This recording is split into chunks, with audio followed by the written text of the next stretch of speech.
It's my time in this, my time in this. We get raw. It's my time to spit, my time to spit. We get raw. Hello, episode 5 of YaRAW show here on Anfield Index TV. We have a little bit of a jubilee. It's the 5th episode that I have for you guys. Now, let's get down straight to business. This time around, I'm introducing a new little feature that I advertised on Twitter in the previous week. I'm going to ask you guys to send me video questions or comments, short ones, not more than a minute or two. We can thus interact on video, on tape, like a Q&A or just your comments, thoughts, whatever you want. We'll have plenty of that today. But let's start with the sad news that have arrived on Wednesday about Lallana getting an injury. And first and foremost, fuck off national team. I mean, seriously. With all due respect to England, the three lions and all those like things, but how many times has it been that our players, arguably our best players, have come back from the international break? And in this particular case, it was largely worthless because one of the games was a fucking friendly. They come back injured, and in this case, 4 weeks for Lallana, which is a lot. I mean, it's a quite serious blow. Some may argue whether Lallana is a super key player for the team. Some say he's actually the standout performer of the season for the squad. But nonetheless, we're better with him than without him. I mean, even if he is a on the bench option, he's still a great option to have. And now we don't have him at all. And this like fucking national team thing is just pissing me off every fucking time. It's just unbelievable. Tweeted out that Lallana is definitely a miss, but not a critical one, as I think. Some responses there. Ron and Maguire, as long as Hander returns.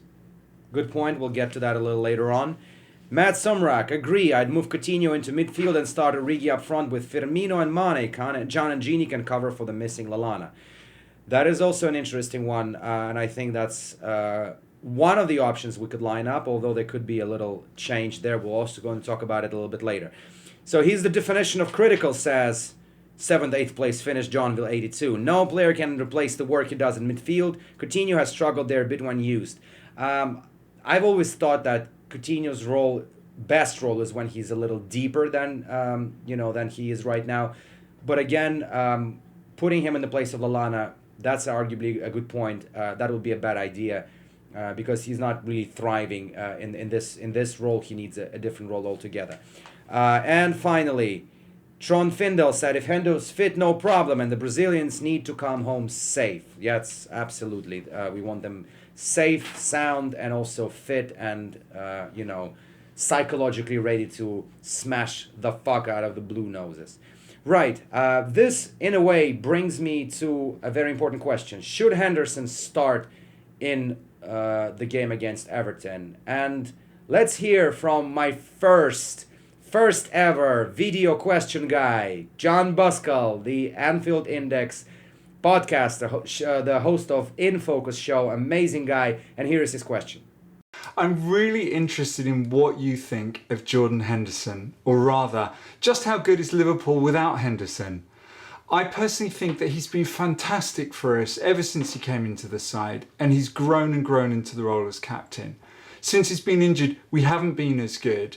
Sure, Emre Can's, he's beginning to do a job in midfield, but without Jordan Henderson, we're not the same.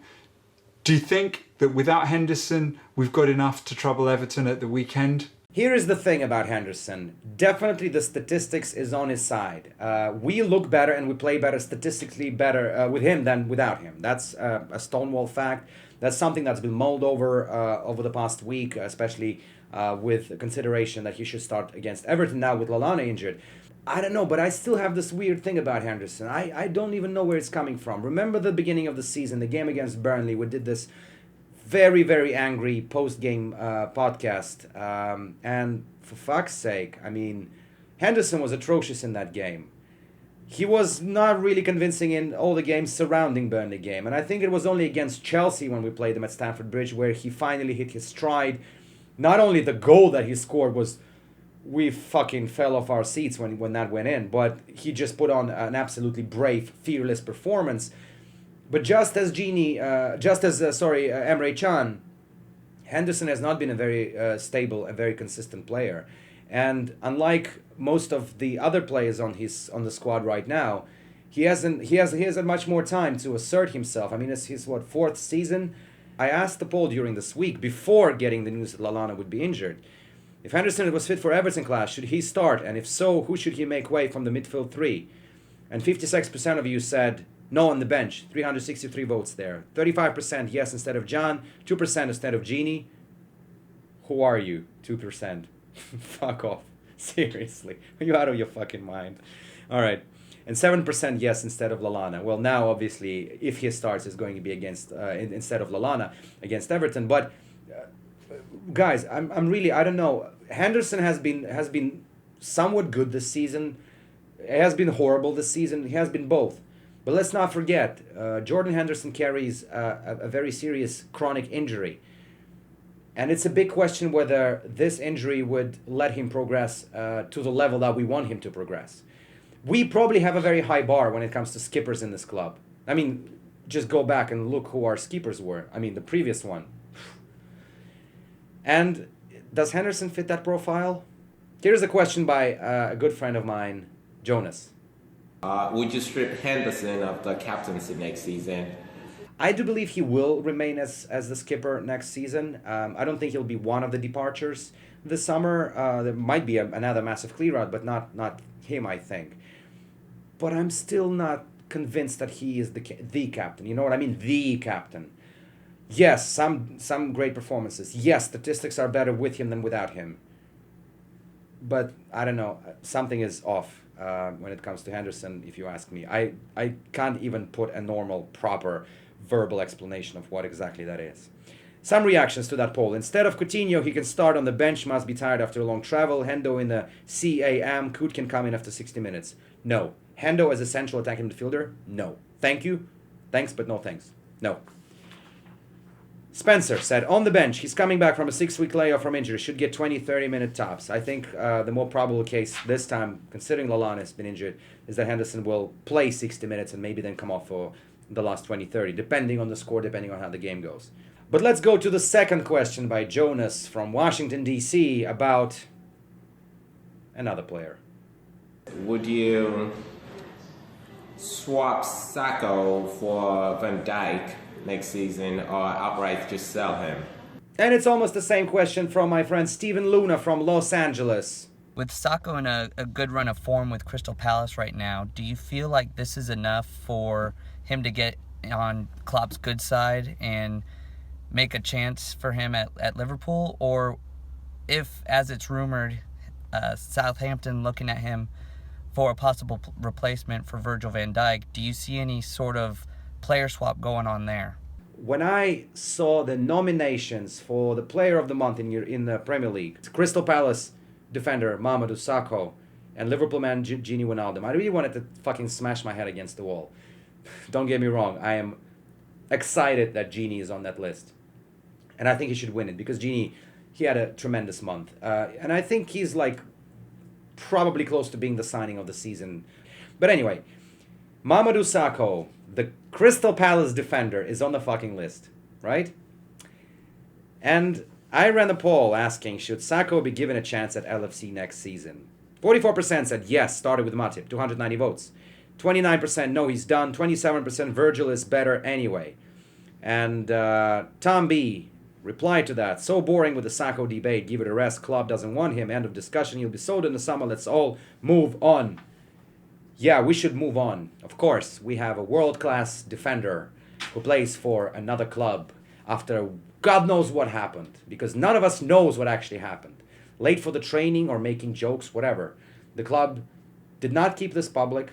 I mean, probably he did the right thing. The club, Klopp, whatever. We don't know. That's the thing. We don't fucking know.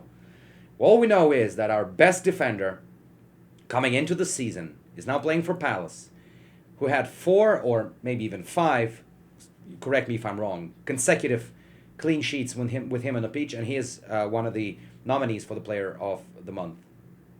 Should there be even a fucking discussion about this? Seriously? I mean, come on. Come on. Sakho is... Do we have a short memory or something? Like, can we just go back to last season? His heroics against Dortmund, his heroics against Everton, and many other times when he was an absolute fucking stalwart. He was and is our best defender. But, reflecting to the questions filed in by you, my dear friends, Stephen and Jonas, if it is about a player swap deal between us and Southampton, we give him Sakho, they give us Virgil, I'd take that. If Sakho is gone, if there's no chance of him to come back into this team, like whatever, he's got nudes of Klopp's wife, I don't know, whatever the fuck happened there, Virgil is an option, definitely. And we definitely must prevent Chelsea from signing him, as the speculation has been rife this week. Because Virgil is a great player, is a great defender, and he would fit right in with Matip. Another issue making rounds this week is about Divock Origi reportedly considering his options, and I ran a poll asking whether we should keep him. 61% of 347 votes said yes, a decent backup, we should keep him. 36% no, sign a better backup, and 3% said who needs strikers anyway. Hey, cheers, 3%. That's actually a valid point there, because we don't have a striker. We don't play with a striker. And whether we should keep Origi, I do think we should keep him, but whether we should actually keep him 100% depends on how Klopp sees his lineup next season, whether he's going to sign a striker, whether Sturridge goes or stays. A lot of factors here, but I do think we should keep him in any case, because the young lad, 21 years old, he's already scored a number of goals for Liverpool. He's already played at the highest level, which is, Europa League semi-finals and a final. He can only progress. I don't think he's in the stage where he can regress. He's had a bad season, let's admit this. But selling him, or as some suggest, loaning him, I don't think that should be the case. And also Joel Young said in my mentions, in respect to the whole looking at his options thing, and all the noises last month were of him signing a new deal. I'm sure it's his agent doing his job and getting a better deal, which is not something unthinkable if you realize how agents operate these days and how they're trying to get better deals for their clients. So this may be one of those things, but I do believe that Origi should stay, and I think he will stay for next season. Right, and another poll that I ran a little earlier about Albi Moreno, with rumors circulating that he would leave. 66% said sell him of 296, 30% keep him as a backup, 4% make him a starter. 4% make him a starter. Cheers, guys. Are you the same people who said Gini should make way for Hendo? All right.